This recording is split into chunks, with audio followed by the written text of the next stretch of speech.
하나님의 말씀 사도행전 23장 11절에서 23장 11절에서 마지막 절까지 봅니다. 35절까지 교독으로 보도록 합니다.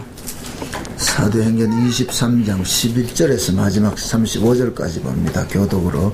그날 밤에 주께서 바울 곁에 서서 이르시되 담대하라. 내가 예루살렘에서 나의 이 일을 증거한 것이 로마에서도 증거하여야 하리라 하시니라.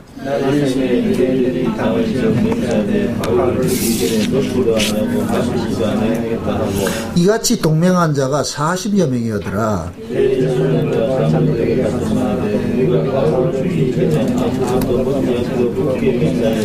이제 너희는 그의 사실을 더 자세히 알아볼 양으로 공예와 함께 천부장에게 청하여 바울을 너희에게로 데리고 내려오게 하라. 우리는 그가 가까이 오기 전에 죽이기로 준비하였노라 하더니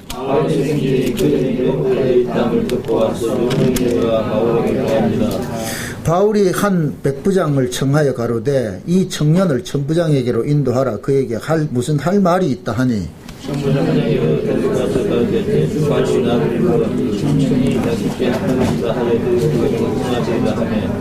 천부장이 그 손을 잡고 물러가서 종용이 묻되 내게 할 말이 무엇이냐.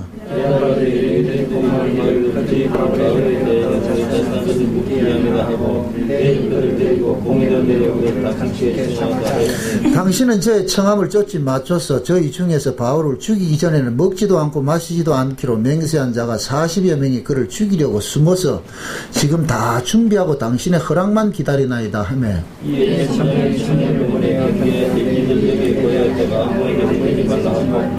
백부장 둘을 불러 이르되 밤 제3시에 가이사라까지 갈 보병 200명과 마병 70명과 장군 200명, 창군 200명을 준비하라 하고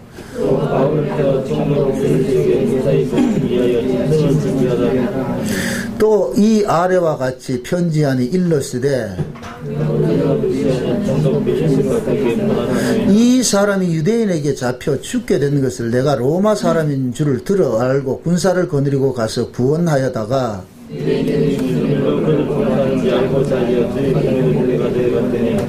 송사하는 것이 저 율법 문제에 관한 것뿐이요 한 가지도 죽이거나 결박할 사건이 없음을 발견하나이다.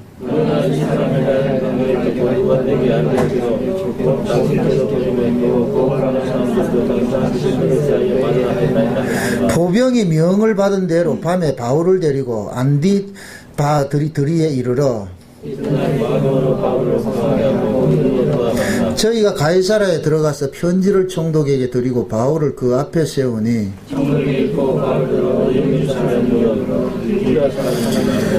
같이 봅니다. 가로되 너를 송사하는 사람들이 오거든 내 말을 들으리라 하고 헤롯 궁의 그를 지키게 명하니라. 아멘.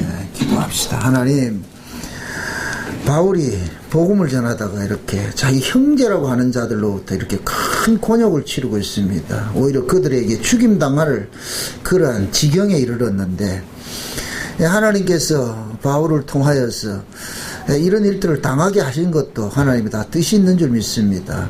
왜 예수를 믿는 것이 이 땅에서 이렇게 큰 고난을 당해야 되는지, 특히 자기 형제라고 하는 자들로부터 이렇게 고난을 당해야 되는지 그 의미를 깨닫게 하셔서 우리가 지금 이 땅에서 신앙생활 하면서 참 복음을 우리가 증거하면서 우리가 그 욕을 들어먹는 것들이 왜 욕을 들어먹는 것인지 오늘 본문 말씀을 통해서 잘 깨달아 알아지는 시간들이 되어지게 도와주시옵소서. 예수님의 이름으로 기도합나이다. 아멘. 사람이 참 악한 것이 자기 마음에 안 든다고 해서 다 이제 죽이려고 그럽니다. 지금 이 유대인들이 이 바울을 이렇게 죽이고자 하는 그 목적도 딱 하나밖에 없어요. 자기들 편을 안 들어주기 때문에 그래요. 그 인간은 죄 아래서 태어난 인간들은 그 안에 뭐가 작용을 하느냐면 법이 작동을 합니다. 법이. 근데 이 법은 특징이 뭐냐면은 항상 자기를 중심으로 해서 움직이거든요. 내 생각은 옳고 내 생각에 반대되는 사람은 두면은 불편해요. 불편해서 싫어요. 그렇기 때문에 우리는 뭐냐, 우리 안에 있는 본능 속에 있는 이 법이 뭐냐? 그 사람을 비토한다니까. 이게 가장 잘 보여주는 것이 정치 집단이란 말이에요. 정치 집단. 우리가 생각할 때 정치인들이 좀 하나 돼가지고 잘하면 얼마나 좋아요. 그죠? 근데 참 지난번에 어떤 연구 결과를 하나 발표했는데, 좌파와 보수는 뇌 구조가 다르답니다. 전 그걸 통해가지고 굉장히 은혜를 받았어요. 뭐냐면은, 우파는 이 뇌가 항상 보수 쪽으로 기운다는 거예요. 그리고 좌파는 항상 개혁하는 쪽으로. 좋은 말로 개혁이고, 나쁜 쪽으로 뒤집어 엎는 거로. 그러니까 쉬운 말로 말할 것 같으면은, 이걸 또 이해하고 들으세요. 또 좌파는 빨갱이다 이렇게 하지 말고, 그거 아니고 마귀다 이러지 말고. 마귀적인 본성은 항상 뭐냐면은 죽음이 역사한다. 법이 작동을 한단 말이에요. 법이. 오늘 이 본문식으로 이야기를 할 것 같은 바울하고 그 유대인들 결사대하고 이렇게 비교를 하잔 말이죠. 바울은 지금 예루살렘에 들어간 것은 자기 형제들에게 뭘 전하기 위해서 들어갔어요? 복음을 전하러 들어갔잖아요. 복음을 전하러 들어갔는데 바울이 자기가 왜 이런 복음을 전하게 됐는지 그것을 설명을 쭉 이렇게 했단 말이죠. 설명을 했는데, 그러니까 그 설명을 듣던 그 유대인들 무리 중에서 뭐 하느냐, 저놈은 도저히 살려둬서 안 되겠다 싶어가지고 저는 바울을 죽이기로 했단 말이죠. 그래서 그 바울이 막 얻어맞고 있을 때 천부장이 쫓아가서 바울을 구해내잖아요. 구해내가지고서. 그래서 바울더러 변호할 기회를 줍니다. 변호할 기회를 줘가지고서 그랬더니까, 그 다음에 뭡니까? 유대인들이 자기들끼리 사두개파하고 바리새파하고 둘이 분쟁이 생겨가지고서 시끄러우니까 천부장이 사도 바울을 영내로 들어갔단 말이에요. 들어가가지고. 그러니까 그 중에서 둘이 싸움박질 하다가 바울이 들어가고 나니까 또 둘이 합세해가지고 어떻게 하느냐면은 바울 죽이기로 또 작당을 하잖아요. 그래서 40명 결사대가 조직이 됩니다. 조직이 돼가지고서. 이 40명은 우리가 바울을 죽이기 전에는 밥 안 먹는다. 그토록 바울이 미운가요? 왜 그럴까요? 이게 곧 뭐냐면은 그 속에 법이 작동하기 때문에 그렇다. 법이 작동. 그래서 법이라는 것은 항상 뭐냐면은 내 중심으로 움직여요. 내 중심으로. 그래서 나와 함께 하는 사람은 아군으로 취급하고 나와 견해를 달리하는 사람은 무조건 적이란 말이죠. 그게 결국 뭐냐? 자기 스스로가 법에 가두어져 있고, 그 법의 끝에는 뭐가 나와요? 생명이 나와요? 죽음이 나와요? 죽음이죠. 그죠? 법은 죽이는 거예요. 법은. 율법이 주어진 것은 우리를 살리기 위해서 주어진 것이 아니에요. 율법은 우리를 어디에? 죄 아래 가두고 하나님의 심판 아래 두게 하기 위해서 율법이 주어졌단 말이죠. 그래서 율법은 아무리 잘 지켜도 그 속에서는 생명이 안 나와요. 그래서 하나님께서는 우리를 율법으로 가지고서 구원을 안 하는 거예요. 그게 율법 잘 지켰다고 해가지고 그 사람이 어떤 그 신앙이 좋다는 건, 아니, 그런 건 없어요. 그걸 지금식으로 말할 것 같으면은 우리가 하나님 말씀대로 살아서 구원받는다, 그게 없다니까. 하나님 말씀대로 살아서 구원받는 거, 그게 율법이거든요. 그러니까 하나님 말씀대로 살아서 구원을 받는다 하게 되면 벌써부터 뭐가 돼버리냐면은 이분법적 그게 적용이 되는데, 하나님 말씀대로 안 산 사람은 배척당하게 되잖아요. 교회 안에서도. 그렇게 많이 하나님 말씀대로 산 사람은 의롭고, 하나님 말씀대로 살지 않는 사람은 불의한 자가 되어버리잖아요. 그게 지금 유대인들이 바울을 지금 파내가는 게 그거예요. 자기들은 율법을 지켰는데 저 바울은 율법을 폐하더란 말이죠. 실제 바울은 율법을 폐한 것도 아닌데, 그러니까 자기들 생각에 바울이 율법을 폐하는 것으로 그렇게 생각을 하고서 바울을 뭐 하느냐, 죽이기로 작정을 한단 말이죠. 우리가 신앙생활 하면서 항상 경계를 해야 되는 것이, 제가 참 조심스러운 게 그래요. 여러분들이 복음 아는 것도 귀한 거예요. 근데 복음조차도 법으로 쓰임받을 때가 있다니까. 사용될 때가 있다니까. 복음조차도. 여러분들 복음 아는 거에 대해서 난 시비 걸고 싶은 생각이 없어요. 여러분들이 아는 건 맞는 건데, 그런데 그 알미 여러분들 속에서 법으로 작동할 때는 그 복음 안다는 것이 뭐로 나타나느냐? 사람을 판단하고 정죄하는 걸로 나타난단 말이죠. 이건 제가 과거에 겪어서 안다니까. 분명히 복음 맞는데 그 아는 복음을 가지고서 사람들을 자꾸만 비판하고 정죄하고 그런단 말이죠. 나와 다르면 다 비판하고 정죄하고 말이죠. 그게 결국은 뭐냐? 복음을 내가 지금 법으로 쓰고 있다는 증거라. 근데 복음은 그런 게 아니거든요. 사도 바울은 절대 남 정죄하고 비판하고 그렇게 하지 않았어요. 그쪽을 쓰지 않았다니까. 다만 사도 바울은 복음은 이런 것입니다라고 얘기를 하는 건 저쪽에서 공격을 했을 뿐이지, 자기는 왜? 본인이 율법 아래 있다 나왔기 때문에, 율법 아래 나왔기 때문에 자기가 이 복음을 깨닫게 된 것은 자기 실력으로 깨달아졌을 것 같으면은 율법 아래 있는 자들을 공격할 수가 있어요. 너희들 뭐하냐? 아직도 거기 있냐? 할 수가 있어요. 그런데 자기가 복음이 깨달아진 것은, 예수가 믿어진 것은 자기 실력이 아니란 말이죠. 전혀 자기하고 상관이 없는데 어느 날 주님이 찾아와 가지고서 눈을 열어주고서 들려지게 해줬기 때문에 그러니까 알게 되잖아요. 그러니까 바울에게는 뭐가 나가느냐? 그것이 너 왜 모르느냐? 이게 나가는 게 아니고, 끊임없이 뭐냐? 나도 너희들하고 같았는데 하나님이 이렇게 알려줬단 말이다. 그러니까 내가 답답해 죽겠다. 응? 내가 너희들이 틀렸다 이걸 나버리는 게 아니고, 나도 너희들하고 똑같이 있었는데 하나님의 은혜가 내게 덮쳐와가지고서, 덮쳐오고 나니까 내가 과거에 너희들처럼 열심히 냈고 했던 것들이 그것이 아니었더라. 그거 이야기하는 거예요. 그거 이야기. 그러니까 바울은 계속해서 그 밑에 뭐가 깔려있느냐면은 긍휼이 깔려있는 거예요. 긍휼이. 내가 이렇게 알았듯이 너희들도 좀 알았으면 좋겠다. 그래서 바울은 심지어 그러잖아요. 나 하나 지옥 가고 너희들 몽땅 다 천국 갔으면 그게 더 낫겠다 그러잖아요. 그게 복음은 모름지기 그런 자세가 나와야 돼요. 그렇게 나와야 돼요. 그게 곧 뭐냐? 부모 심정이거든요. 부모 심정. 우리가 부모하고 자식하고 차이가 뭐냐면은, 부모는 잘난 놈 못난 놈이라도 다 끌어안고 가고자 하는 것이 부모예요. 그런데 못난 놈은 뭐 하냐면 자식들은 어떻게 하느냐? 그게 그놈이 나에게 유익이 되느냐 안 되느냐를 따지는 거예요. 그래서 보통 보면은 가정에서 이해하고 들으세요. 어떤 형제가 있는데 한 아이는 똑똑한 아이고 하나는 조금 모자란 애일 같으면은 부모 입장에서는 뭐라 그래요? 엄마 입장에서는 똑똑한 놈이 못난 동생을 잘 보듬어 주기를 바라잖아요. 근데 똑똑한 놈은 못난 동생을 뭐로 여기느냐? 수치로 여긴다니까. 수치로. 만약에 어디 가가지고서 만약에 동생이 형님아 이렇게 할 것 같으면 애가 싫어한다니까요. 수치로 여긴다니까. 그게 왜 그러냐면은 부모하고 자식과의 차이란 말이죠. 부모는 계속해서 아이를 대할 때 뭐가 나오느냐? 긍휼이 바탕에 깔려가지고 아이를 대하는데, 아이들은 형제끼리는 뭐냐? 긍휼이 깔리는 게 아니고 뭐가 깔려있냐? 법이 작동을 한단 말이죠. 항상 내가 너 때문에 내가 챔피언으로서 못 살겠다 이런 것들이 돼버리거든요. 그럴 때 만약에 형제간에 부족한 동생이 잘못된 걸 형이라는 놈이 똑똑한 놈이라는 게 말이에요. 아이고 나 창피해서 내 동생이 된 게 창피하다 이렇게 할 것 같은 부모는 옳고 그름을 떠나가서 뭐 합니까?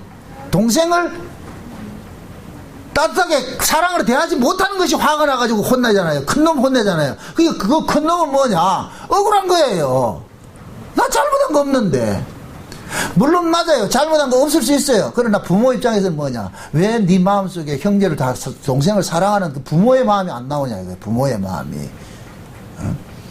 우리가 지금 바울과 하고 유대인하고 이렇게 다툼을 통해 가지고서 우리는 섣불리 그런 생각을 가지고 있어요. 여러분들은 우리는 자꾸만 인간 본능적으로 자기는 좋은 쪽에 세운다니까. 성경을 봐도 항상 바울 편에 세우지 바울의 반대편에 우리는 안 세우려고 그런다니까. 그런데 실제 우리 신앙생활을 어느 쪽으로 하느냐면 바울식으로 하는 게 아니고 바울의 반대편식을 하고 있다니까. 그게 결국 뭐냐? 복음 아는 것이 정가의 보도가 돼가지고 뭐 하느냐? 사람들을 찌르는 일들을 한단 말이죠. 이건 굉장히 조심해야 돼요. 그래서 복음 몰라서 망하는 게 아니고 복음 알아서 망한다니까. 복음 알아서. 차라리 복음 몰라서는 게 오히려 낫겠다는 생각이 들 때가 많다니까. 복음 아는 걸 가지고서 핑계 삼아가지고 말이죠. 뺀돌거리고 아무것도 안 하고 막 그렇게 하고 사람들 거치게 하고 이렇게 보세요. 항상 우리는 성경 속에서도 자기를 가편에 세우지 마세요. 부편에 세우시라고. 우리는 가편에 설 수 있는 그런 인간이 아니라니까. 바울 편에 세우지 마세요. 응감정신 바울 편에 세우지 마세요. 우리는 바울을 돌멩이로 때려 죽이려고 하는 사람들 선다니까. 왜 그러냐?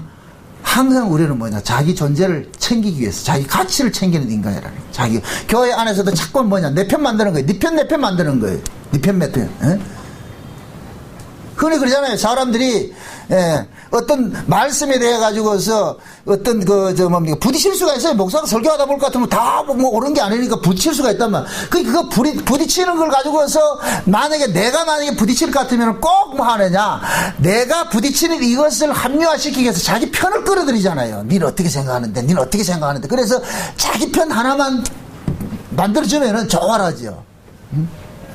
제가 아가서를 글 쓰면서 옛날에 그런 비유적인 걸 하나 한 적이 있는데, 저 금호타이에 내 다이아를 갈아놨는데, 그때 이제 그 다이아를 갔는데 어떤 젊은 사람이 들어왔어요. 젊은 사람이 중고차를 하나 사가지고 들어왔는데, 그런데 그거 와가지고 하는 얘기가, 외제로 다이아 갈아주세요. 딱 그렇게 해가지고, 자기 폼 난다고 딱 외제를 갈아달라 그래요. 그렇게. 그러고는 이제 자기가 외제로 이제 다이아를 간다고 하면서, 전화를 하는 거예요. 자기 잘 아는 형님이 정비소를 하는 모양이라 그 형님한테 전화를 했다니까 그 형님이 하는 소리가, 야, 국산 다이아가 얼마나 좋은데 뭘 비싸게 그 중고차에다가 일제 걸 하느냐, 그 격도 안 맞는데 중고차가 좋다 이러니까 한국어 하라 그러니까, 이미 뭐냐면 그 사람은 외제로 갈으라고 해가지고 갈고 있어. 그러니까 이 사람 사무실 들어와가지고서 전화를 하니까 그 형님이 그 전화하니까 이 사람이 기분이 안 좋은 거예요. 그 자리에서 4번을 전화하더라니까. 다른 사람 4번을 전화해. 근데 3사람 다 왜 그거 했냐 이렇게 그런 얘기를 해.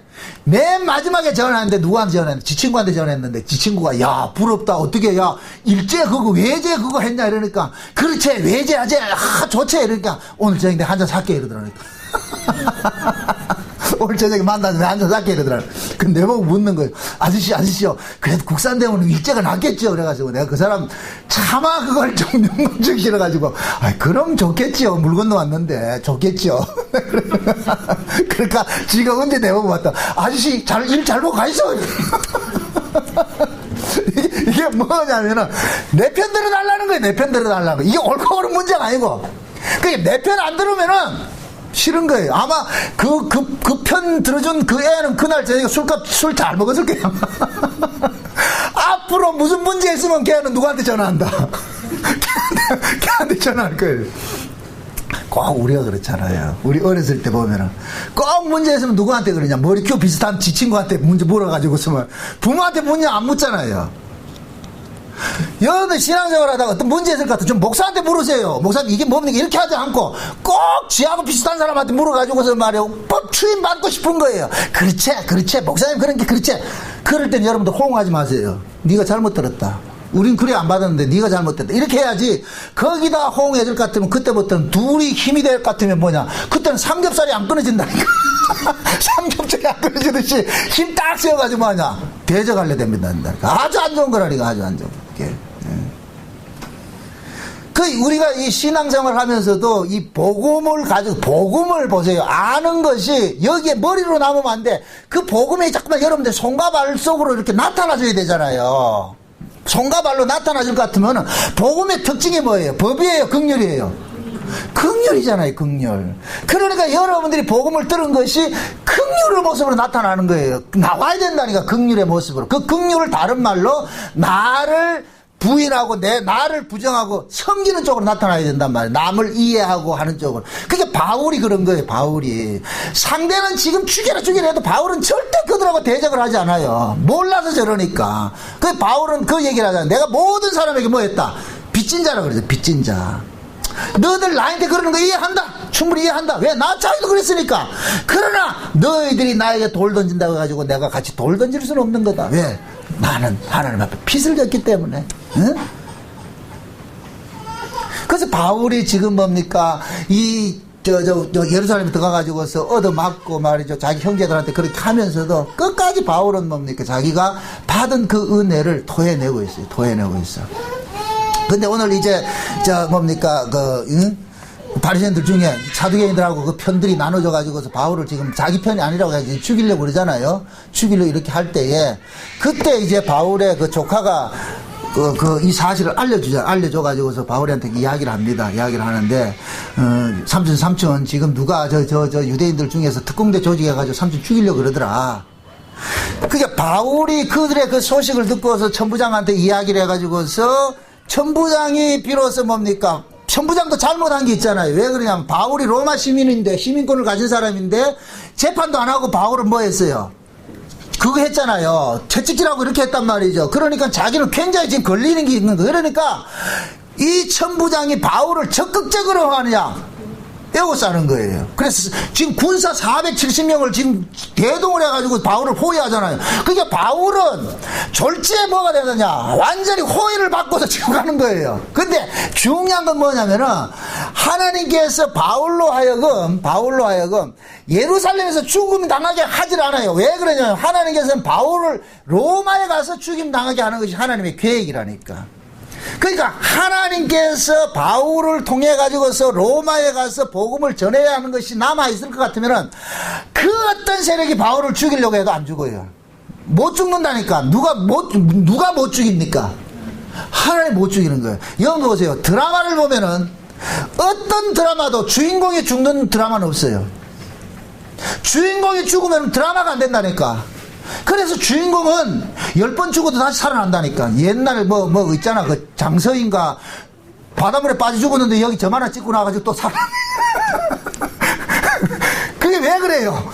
걔가 죽으면 드라마가 안 되니까. 지금 보세요. 하나님께서 이 사도행전의 중심에 지금 누가 서 있어요? 바울이 서 있죠? 바울이. 예? 바울이 사도행전의 중심에 바울이 서 있다는 얘기는 사도행전은 성령께서 사도들에게 임하여 가지고서 사도들을 통해 가지고서 복음이 온 세계에 전해지는 그 과정을 사도행전을 통해서 보여주는데, 그럼 그 바울은 그냥 바울이 아니고 누구냐? 바울 곁에 누가 서 있어요? 항상 하나님이 서서 계시죠. 그러니까 바울은 그냥 바울이 아니고 그건 누구냐? 예수님이란 거예요. 예수님과 같은 거예요. 그래서 지금 뭡니까? 하나님께서 이 바울을 통해 가지고서 이 일을 해야 되는데, 주인공으로 이 일을 시키는데, 근데 지금 결사대가 동원이 되어 가지고 죽이려고 그런단 말이죠. 근데 하나님의 계획은 바울을 어디까지 올라가야 돼요? 로마까지 올라가야 돼요. 그러니까 하나님께서 그 사람들을 이방인들 그 군대를 동원해서라도 바울을 호위해 가지고서 그래서 로마까지 올라가게 하신다니까. 제가 지금 오늘은 뭘 이야기 드리고 싶은가 하면은, 하나님께서는 자기 백성들을 다루어 가는 데는 자기 백성들은 모두가 사명자예요. 여러분들이 흔히 어디 기도원 같은 데 가서 당신 사명자 같은 거 쏙지 마세요. 사명자 아닌 사람이 한 사람도 없어요. 신자는 다 사명자예요. 응? 그 사람들이 기도원에서 이상한 그 기도원 원장들이 사명자라는 얘기는 그걸 빌미로 해가지고서 뭐 한다? 돈 뜯어내려고 그랬다면 돈 뜯어내려고. 쏙지 마시란 말이죠. 하나님 앞에서는 모든 신자는 다 예수 그리스도를 증거하는 증인들이라니까. 증인들. 그래서 오순절 성령이 임하고 나가지고 그러잖아요. 예수 사도행전 1장에 볼 것 같으면 성령이 임하고 나면은 너희들이 다 뭐가 된다 그래요? 사마리아 땅 끝까지 뭐가 된다 그래요? 증인이 된다 그러죠. 그럼 그 증인 역할을 하는 것이 내가 합니까? 성령이 하게 하십니까? 성령이 하게 하시죠. 그럼 신자는 성령을 안 받은 사람이 있다 없다? 없죠. 다 성령으로 거듭나야 신자니까. 그러니까 신자는 다 뭐가 되느냐? 예수를 증거할 뭐가 있다? 증인이죠. 그 증인이 곧 뭐냐? 사명자라니까. 사명자. 이해됐죠? 그 어디 가서 누구 사명자 된다 쏙지 말라. 아니 이게 무식하고 말이야. 성경 모르는 사람들이, 기도 많이 하는 사람들, 그 권사님들 볼 것 같으면은, 우리 기도원에 갔다니까 우리 애가 사명자가 됐는데, 그러니까 속는 거예요. 하나님께서는 다 목사 되기를 바라지 않아요. 교회 안에서 다 목사 되면 왜 하려고? 그냥 목사는 한 명만 있으면 되지요. 각자 맡아진 그게 있잖아요. 자기 사역이 있죠. 직분이 있잖아요. 아니, 드라마에 전부 다 주인공 되면 어떻게 되겠어요? 가장 못난 드라마 감독이 누구냐면, 어떤 감독이냐면 전부 주인공 만드는 거예요. 그러면 드라마가 안 산다니까. 진짜 드라마가 되려면은 주인공을 위해서 나머지는 전부 엑스트라가 돼가지고 주인공만 돋보이는 이 역할을 해줘야 돼요. 그런데 어떤 이 미남 감독들은 뭐냐면 전부 유명한 돈 많은 배우들 캐스팅해가지고 이걸 어떻게 써야 될지 모른다. 다 직거래 해줘야 되니까. 그러면 그 드라마 자체가 이상해져 버린다니까. 응? 그래서 유능한 그런 감독들은 비싼 그 개런티 주는 그런 배우들을 많이 안 쓴다니까. 한두 명 딱 캐스팅하고 나머지는 보조 역할을 하죠. 그래야 드라마가 산다니까. 하나님이 지금 이 교회 안에서도 일을 하는 데 있어가지고서도 마찬가지예요. 그리고 드라마에서 주인공만 돋보이는 게 아니잖아요. 다 엑스트라도 있고, 엑스트라가 있기 때문에 주인공이 돋보이는 것이지. 그러니까 그 모든 우리는 뭐냐, 주의 일을 하기 위해 가지고 전부 다 우리는 다 사명자로 부름을 받은 사람들이야. 부름을 받은 사람들. 근데 그 부름을 받은 사람들은 하나님께서 찍고자 하는 그 영화를 다 찍기 전에는 그 사람 하차시킨다 안 시킨다? 안 시키지요. 지금 그 얘기를 하는 거예요. 바울이 지금 막 핍박당하고 이러니까 하나님께서 곁에 서가지고 담대하라 그러잖아. 담대하라. 몇 절이에요? 다시 보세요. 몇 절이에요? 11절 보세요. 11절. 23장 11절. 여러분 읽으세요. 다 같이 시작.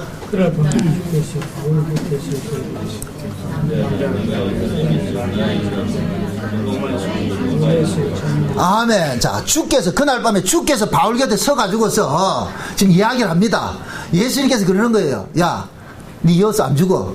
왠 줄 알아? 로마까지 가가지고 또 복음 전해야 돼. 그거 남아있어. 아직 사역이 남아있어. 그러니까 바울이 여기에서 결사대가 동원이 됐다 할지라도 바울은 두려워한다, 두려워하지 않는다? 안 두렵지요. 안 두렵죠. 우리가 신앙생활 하면서 자꾸만 뭡니까? 우리가 두려워하는 부분이 뭐냐? 야, 나 이러다가 죽으면 어쩌지? 제가 장담을 할게요. 사명 끝나기 전에는 절대 안 죽습니다. 그럼 죽는다. 끝났기 때문에 죽는 거예요. 요한계시록 11장에 볼 것 같으면 두 증인들이 3년 반 동안에는 불을 토하면서 증거를 해요. 그 증거가 끝날 때 힘없이 하나님께서 죽게 만들어요. 힘없이 죽게 만든다니까. 그건 데려갈 때 빨리 데려가줘야 돼요. 계속해서 남아있으면 안 되니까. 근데 그것을 한 사람을 일으키고 한 사람을 넘어지게 하는 것은 그건 누구 소관이에요? 하나님 소관이죠. 드라마 찍는 감독이 배우를 넣기도 하고 빼기도 하는 것은 드라마 감독이라니까. 감독이 소관이라니까. 그러니까 감독이 그 드라마를 위해서 배우를 캐스팅했을 것 같으면 감독이 그리고자 하는 그 그림이 완전히 그려질 때까지는 그 사람은 나가고 싶어도 안 나가는 거예요. 죽고 싶어도 못 죽인다니까. 에? 예전에 최수정이가 대조영인가 드라마를 찍는데 오늘 드라마 얘기는 많이 하네. 드라마를 찍는데 대조영이가 말 타다가 떨어져 가지고서 전치 몇 주 상처를 받았어요. 그런데 최수정이를 드라마에서 하차를 못 시켜. 왜 그래요? 주인공이기 때문에. 그래서 어떻게 하냐, 드라마 최수정이가 다 나을 때까지 어떻게 하냐, 다른 것들을 하는 거예요. 옛날 걸 회상시키게 하고 말이죠. 그 왜 그러냐, 감독이 찍고자 하는 그림은 그려질 때까지는 죽일 수가 없는 거예요. 하차시킬 수가 없는 거예요. 지금 하나님 지금 바울을 그렇게 쓰고 있는 거예요. 바울아, 내가 계획한 그 그림은 뭐냐, 너가 여기에 말고 어디까지 가야 된다? 로마까지 가야 된다.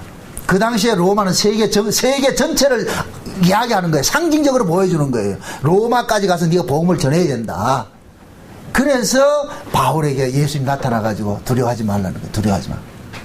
우리가 이 사고를 가지고 있어야 돼요. 여와 여러분들이 예수를 믿다 볼까 하면 때로는 핍박당하는 게 많잖아요. 욕먹고 이렇게 하잖아요.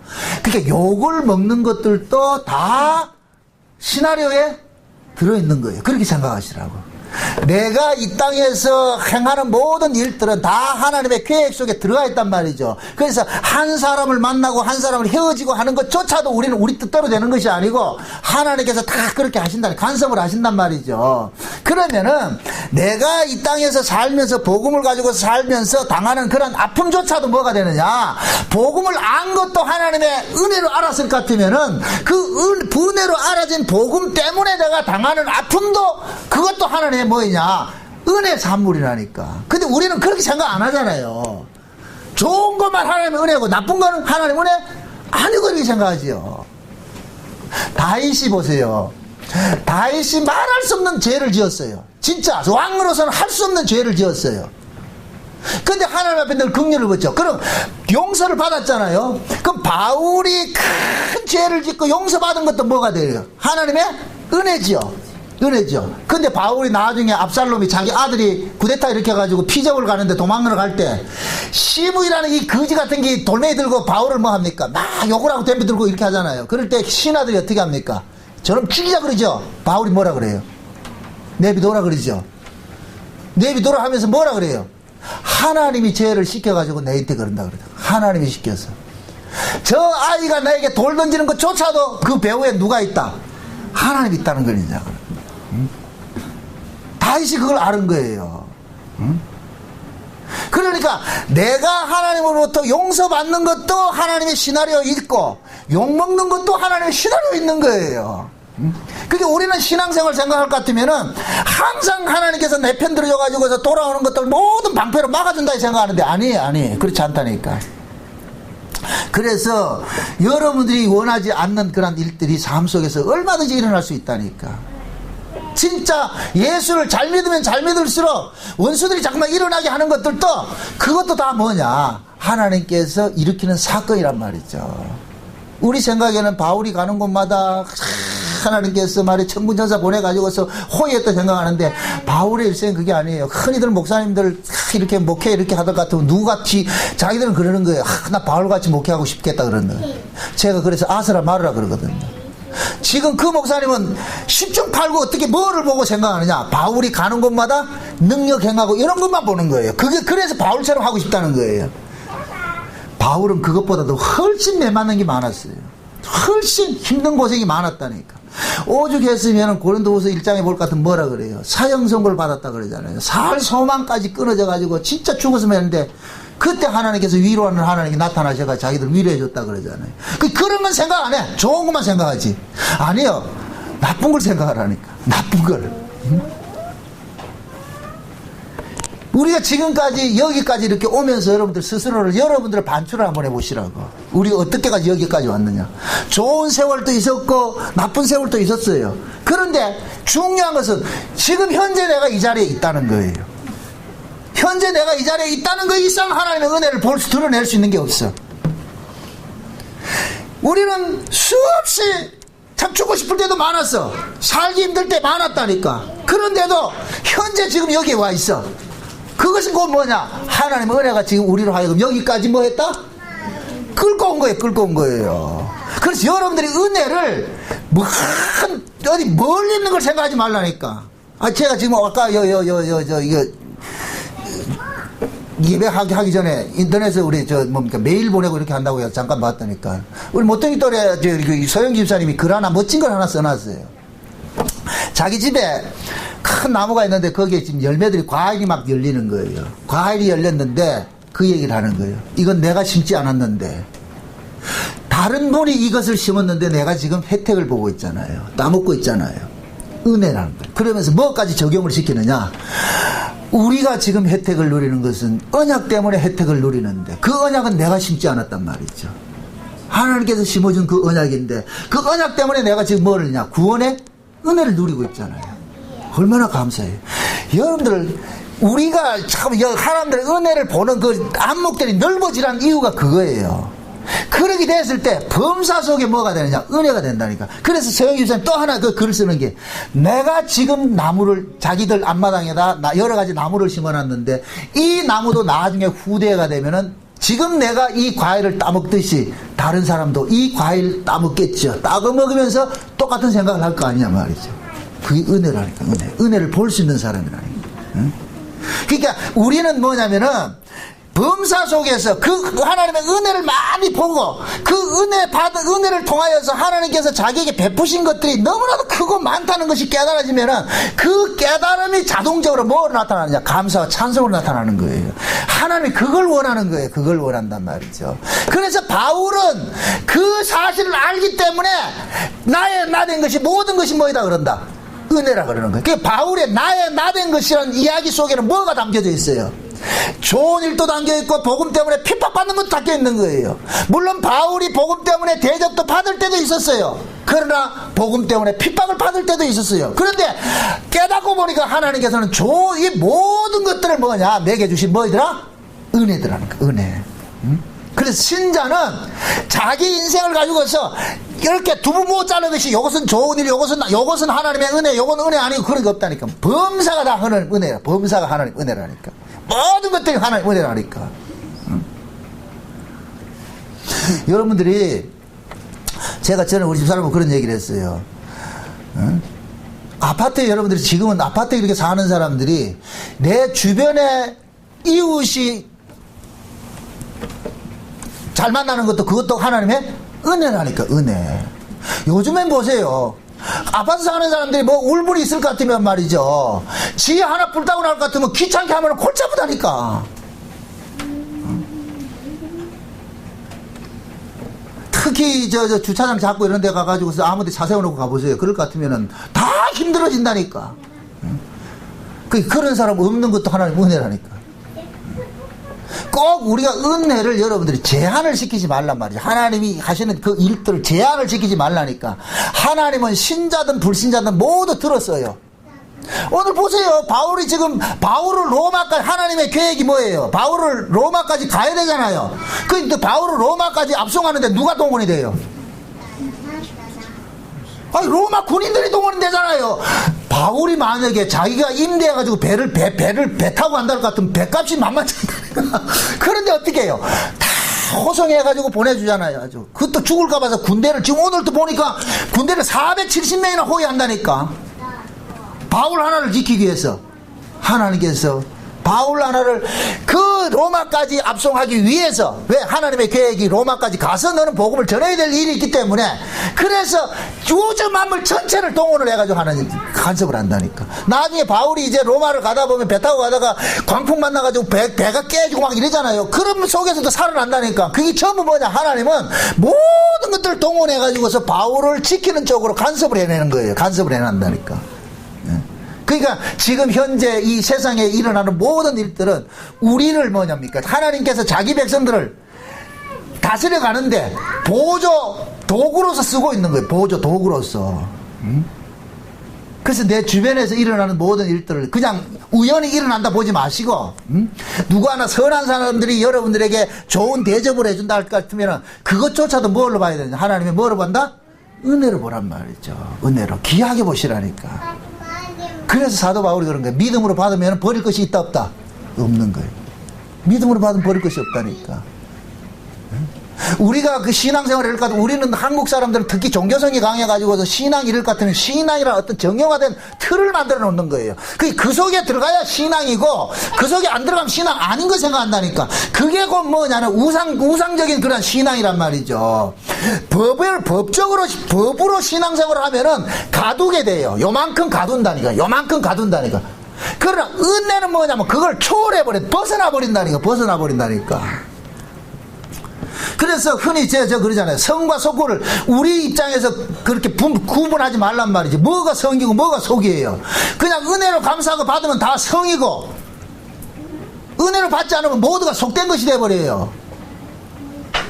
흔히 그러잖아요. 유행가 부르면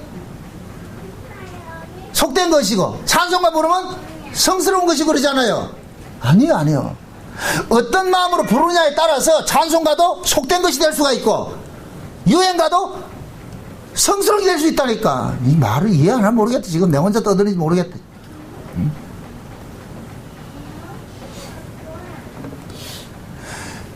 이 세상에 있는 것들은 하나님 보시기에, 하나님의 안목으로 봤을 때는 모두가 하나님의 필요에 의해서 만들어 놓은 도구들이란 말이죠. 그걸 어떻게 받아들이냐에 따라 가지고 그것이 귀한 것이 될 수가 있고 천한 것이 될 수가 있다니까.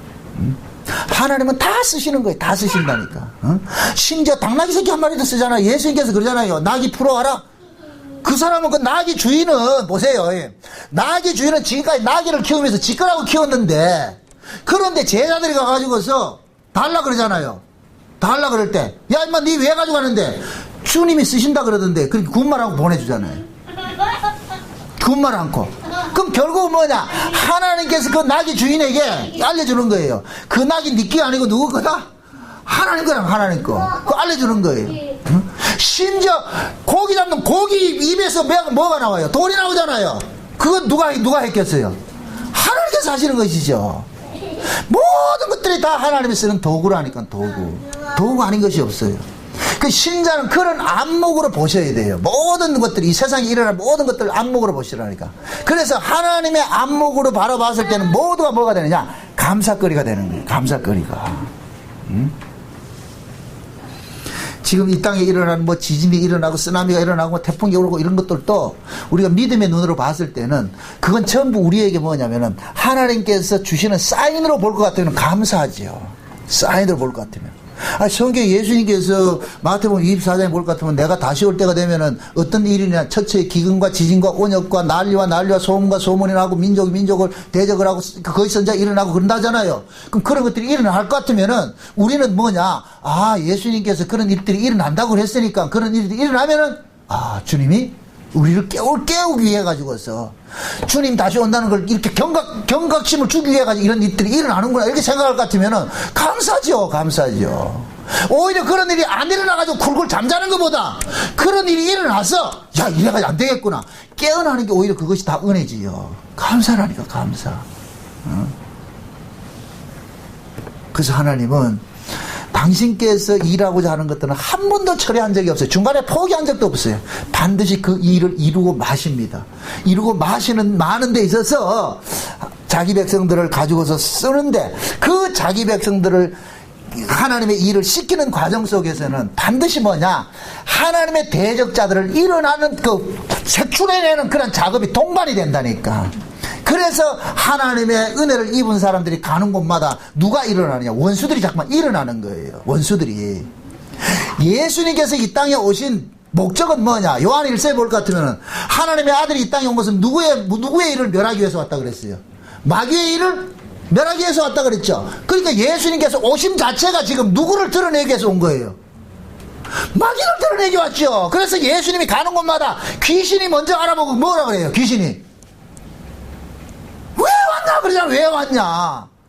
예수님 안 왔을 때는 귀신이 지들 나와버리라고 있었는데 예수님 오고 나가지고 어떻게 됩니까? 자기들의 정체가 폭로가 되니까. 그러니까 하나님은 일부러 예수님을 이 땅에서 보내시는 것이 이 땅을 장악하고 있는 이 마귀의 세력이 있는데 그 마귀의 세력을 드러내기 위해서 예수님을 보냈단 말이에요. 그래서 예수님이 가는 곳마다 마귀의 세력은 스스로가 드러내는 거예요. 스스로가. 바울도 마찬가지인 거예요. 바울이 가서 복음을 전했는데 거기에 마귀의 세력들이 스스로가 정체를 밝히는 거예요. 그게 뭐로 나타나요? 바울을 핍박하는 것을 드러나잖아요. 그래서 여러분들도 마찬가지예요. 우리가 신앙생활하면서 여러분들이 복음을 전하고 무슨 일을 할 때에 반드시 뭐냐, 그 복음 전하는 현장에는 복음에 반대하는 세력도 하나님께서는 반드시 색출해내는 작업을 한다니까. 색출해내는 작업을. 그러니까 그 현장 속에서 여러분들을 비토하고 핍박하는 세력이 일어나거들라, 하나님께서 저놈 드러내기 위해서 나를 이렇게 쓰고 있구나 이렇게 생각하시라니. 저놈이 저거 마귀에게 속한 자, 그동안에 내가 아니었으면 광명의 천사로 지가 옳은 자로 이렇게 행세를 할 터인데 그렇게 그것을 아니라고 드러내기 위해서 뭐 하냐, 날 보냈구나 이렇게 생각하시라니까. 오늘은 참 이게 이해가 잘 안 된다 지금은. 여러분들, 그래서 복음이 증거되는 현장에는 반드시 뭐가 일어나느냐, 반대 세력도 일어나는 거예요. 일어난다니까. 그래서 하나님께서는 바울을 통해 가지고서 지금 유대인들의 그 신앙이 틀렸음을 고발을 해내는 거예요. 유대인들의 신앙은 딱 하나밖에 없어요. 자기들에게 유익되는 것만 남기고 싶은 거예요. 자기들에게 유익되는 것만. 그러니까 바울도 자기들에게 유익이 안 되고 해가 되기 때문에 제거시키려고 하는 거예요. 그럼 바리새인들이 자기들에게 유익되는 것만 남길 것 같으면 어떤 사람만 남기겠어요? 자기들 조직에 유익이 주는 사람이잖아요. 그럼 바리새인들은 자기들이 가지고 있는 조직의 강령이 뭐예요? 율법이잖아요. 율법. 그럼 결국 바리새인들이 남기고 싶어하는 것이 이 땅에서 하나님의 은혜를 남기고 싶은 거예요? 법을 남기고 싶은 거예요? 법을 남기고 싶지요. 근데 그 법이 결국은 누구를 죽이느냐? 하나님을 대적하는 것인데, 그래서 하나님께서 그 법에 속한 자들을 드러내기 위해서 은혜에 속한 사람을 보내는 거예요. 은혜를 속한 사람을. 그래서 은혜에 속한 사람을 보냄으로 인하여서 법에 속한 사람들이 드러나는 거예요. 그래서 예수님께서 제자들을 파송을 하실 때 둘씩 파송을 하시면서 어디 보낸다 그래요? 양을 어디 보낸다 그래요? 이리 가운데 보낸다는 거. 그럼 양을 이리 가운데 보내는 것은 양을 통해 가지고 뭐를 드러내기 위해서 보내는 거예요? 이리를 드러내는 거예요. 이리를. 일을 드러내기 위해서 양을 보낸다니까. 싸우는 것이 목적이 아니고. 그래서 우리도 마찬가지라. 여러분들이 복음을 알고서 그 복음을 가지고서 전하는 그 현장 속에 하나님께서는 그 복음에 반대하는 세력들도 함께 드러내는 역할들을 한단 말이에요. 물론 그 속에서 그 복음을 통해서 듣는 사람도 있지만은, 그러니 앞으로 여러분들 신앙생활을 하면서 여러분들의 생각에 반하는 사람들이 일어난다고 할지라도 그걸 가지고서 섭섭해하거나 그걸 하지 말라고 그 사람을 뭐 합니까? 미워하지 말란 말이죠. 그것은 곧 뭐냐? 하나님께서 자기의 본질들을 드러내기 위해서 하나님 나를 미끼로 쓰고 있구나. 그렇게 생각을 하시라. 우리는 다 미끼요. 미끼. 하나님께서 악의 세력을 드러내기인데 미끼로서 우리를 쓰고 있다니까. 근데 우리는 그 미끼로 쓰임 받으면서 우리가 받은 은혜를 드러내는 거예요. 은혜를 받은 걸. 그래서 하나님께서 바울에게도 뭡니까? 다메섹에서 바울을 찾아와 가지고서 했을 때 그 아나니아가 그러잖아요. 선지자 아나니아가 그러잖아요. 예수님께서 그 아나니아 보고 요 바울이 올 테니까 그 바울 걔한테 안수해 가지고 눈 뜨게 해주라 그러니까 그 아나니아가 뭐라 그래요? 저 새끼 저게 얼마나 악명 높은 사람인데 왜 저런 놈을 지금 안수해 가지고 하나님 편 삼으려고 그럽니까? 그러니까 하나님께서 하시는 말씀이 저놈이 이방인에게 많은 왕과 이방인들 앞에 내 이름 때문에 얼마나 많은 해를 당하게 될 것인가 내가 그걸로 도구로 쓰겠다 그러잖아. 도구로. 그래서 바울은 하나님께서 그 얘기를 역으로 말할 것 같으면은 바울을 악의 세력을 드러내는 뭐로 쓴다? 미끼로 쓰겠다는 거예요. 미끼로. 악의 세력을 드러내는 미끼로 쓰겠다는 거예요. 그래서 바울이 가는 곳마다 항상 누가 나오냐? 대적자들 나오죠. 사도행전을 보세요. 진짜 징글징글해요. 아주. 바울이 가는 곳마다 이방인들이 대적합니까? 유대인들이 대적합니까? 유대인들이 꼭 조폭동원 해가지고서 말이요 다 하잖아요. 가는 곳마다 한 군데도 바울이 편한 데 있었냐 말이죠. 왜? 그건 뭐냐? 바울을 통해 가지고서 악의 세력들을 전부 색출해내는 작업을 하나님께서 하신다니까. 악의 세력들을 색출해내는. 우리도 바울과 같은 그 역할을 맡았어. 그 역할을 맡은 사명자라니까. 부디 여러분들이 신앙생활하면서 여러분들을 호응하지 않고 여러분들을 반대하는 세력들이 일어난다고 해가지고 그 사람들 미워하지 마시고, 하나님께서 우리로 하여금 그러한 사람들을 드러내기 위해서 미끼로 쓰고 있구나 이렇게 생각을 하시고, 그리고 또 하나님은 몰라요. 그렇게 우리를 미워하던 자들을 통해 가지고서 또 하나님의 은혜와 긍휼이 그들에게 덮여질 것 같으면 그들이 또 우리와 똑같은 그런 구조에서 또 말려든다니까. 하나님 얼마나 그렇게 일을 하시니까. 그러니 우리는 뭐냐? 나를 핍박하고 비토하는 사람들을 위해 가지고 우리는 저주할 것이 아니라 오히려 뭐 해야 되느냐? 주여 긍휼을 베풀어 주소서. 그 자세가 되어야 된다. 내게 은혜를 주셨듯이 저 사람에게도 은혜를 허락하소서. 그 자세가 되어야 돼. 그게 하나님께서 바울을 대적자들 속에서 구원해내는 방법이에요. 그 이유예요, 이유. 그래서 오늘 본문을 통해 가지고서 바울을 하나님께서 호의를 해가지고 바울을 살려줬다 그렇게만 생각하지 말고 하나님께서 바울을 통해 가지고서 하나님의 은혜를 드러내는 그 일들을 저렇게 쓰고 있구나. 우리도 역시도 하나님의 은혜를 드러내는 그 일에 도구로 쓰임받는다 이 사실을 아시고 하루하루 감사하며 사시기를 주의 이름으로 축원드립니다. 기도합시다. 아버지 하나님 감사합니다. 우리는 다 이 땅에 법 아래서 태어났습니다. 그럼 우리는 본능 속에 법이 자리 잡고 있는데 이 법은 가지고 있으면 사람을 해치고 죽이고 하나님의 은혜를 가리는 일밖에 하지 않습니다. 그래서 하나님께서 이 법에 속한 우리를 날마다 죽이시고 은혜 아래로 불러주셨사온데 이제는 우리가 은혜의 도구로서 우리가 가는 곳마다 또한 법에 속한 자들을 드러내고 우리는 은혜의 도구로 쓰임받을 때 우리는 그렇게 핍박당하고 욕을 먹고 후욕을 당하고 하는 이런 일들이 일어날 수가 있습니다. 그럴 때마다 원망할 것이 아니라 하나님께서 나를 하나님의 은혜를 보여주는 도구로 쓰고 있구나 이렇게 생각을 하시고 그 속에서 위로받을 수 있게 도와주시옵소서. 예수님의 이름으로 기도합나이다. 아멘.